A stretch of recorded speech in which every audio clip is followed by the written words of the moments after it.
Oui, parce qu'on vient de se faire épingler, enfin le budget de la France vient de se faire épingler, parce qu'il n'est pas conforme aux règles européennes. Quelle surprise!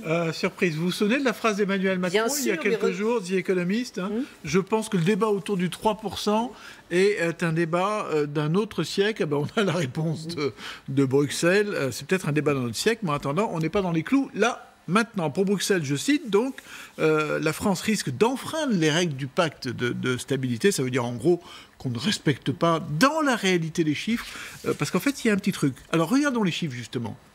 En 2019, déficit budgétaire de 3,1%.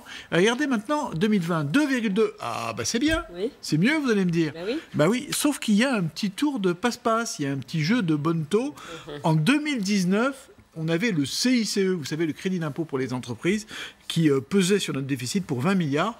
L'an prochain, ces 20 milliards disparaissent parce que ça devient une baisse des charges pour les entreprises. Donc, comptablement, le budget s'améliore. Mais dans la réalité, on est très loin, en fait, d'une amélioration. C'est une amélioration purement comptable. D'accord, donc ce gouvernement ne fait pas mieux que les autres, en fait. Pas vraiment. Quand Bruno Le Maire se félicite du meilleur déficit budgétaire depuis 2001, il oublie ce petit tour de passe-passe, clairement. C'est ce que dit Bruxelles, qui met le doigt là où ça fait mal. Regardez, la France continue de s'endetter. Et ça, c'est extrêmement... Regardez, depuis quelques années, on a pris Nicolas Sarkozy, François Hollande, Macron.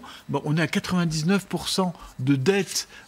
C'est énorme. On vient, il y a quelques années, en 2007, à 64,5%. Vous voyez, ça fait une belle évolution sur la dette. Et ça, c'est ce que pointe, ce sont les évaluations de Bruxelles et c'est ce que pointe Bruxelles. Oui, les experts nous disent, en fait, de l'Union européenne, vous dépensez beaucoup, beaucoup trop. Oui, c'est même Pierre Moscovici qui le dit, on dépense trop, voilà.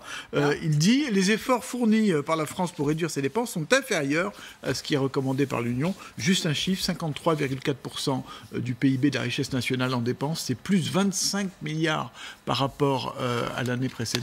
Ça fait quand même beaucoup d'argent. Là, on va rajouter les dépenses pour l'hôpital. Voilà. Je rappelle qu'en début de campagne, Macron, le président Macron nous disait que la rigueur budgétaire, c'était essentiel pour être crédible en Europe. Bon. Merci. 6h28.